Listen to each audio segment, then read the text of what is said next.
மகாராஷ்டிரா மாநில சட்டப்பேரவை தேர்தல் வாக்கு எண்ணிக்கை விறுவிறுப்பாக நடைபெற்று வருகிறது.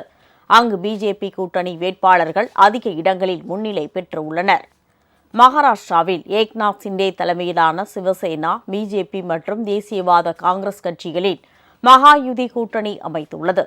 இந்த கூட்டணியை எதிர்த்து காங்கிரஸ், சிவசேனாவின் உத்தவ் தாக்கரே பிரிவு, தேசியவாத காங்கிரஸ் கட்சியின் சரத் சந்திரபவார் பிரிவு அடங்கிய மகா விகாஷ் அகாடி கூட்டணி அமைத்து தேர்தலை எதிர்கொண்டது. இந்நிலையில் காலை 8 மணி முதல் வாக்கு எண்ணிக்கை நடைபெற்று வருகிறது.